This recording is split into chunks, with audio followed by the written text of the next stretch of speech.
Bonjour, vous êtes directeur de la stratégie de l'EPADESA. Alors, quel état des lieux des sièges sociaux à la Défense?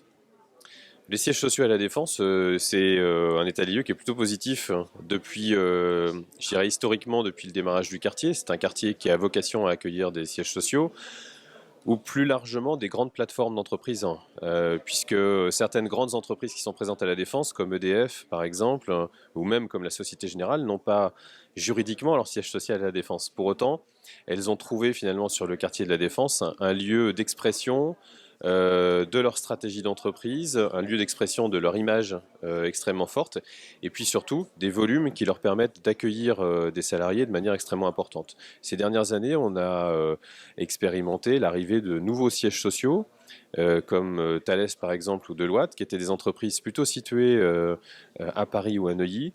Et c'est la traduction d'un mouvement de fond qui s'opère aujourd'hui avec un retour des sièges ou des grandes plateformes d'entreprise vers la défense, où elles trouvent un degré de qualité d'environnement et un degré de qualité de service, notamment sur la logique de transport et sur les nouveaux immeubles, qui est vraiment à la hauteur de leurs ambitions. Alors, qu'est-ce qu'elles recherchent ces entreprises? Quels sont les avantages de la Défense? Je crois que l'avantage principal de la défense, qui est là aussi un avantage historique, c'est le réseau de transport en commun. Réseau de transport en commun qui va encore se développer dans les années qui viennent et qui va quasiment doubler sa capacité si on se projette à l'échelle du Grand Paris Express en 2025. Ça, c'est un point extrêmement important.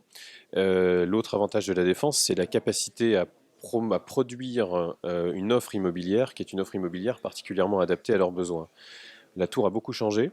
Elle est désormais plus modulable, elle est désormais plus vivable en tout cas, plus facile à vivre pour n'importe quel type d'utilisateur.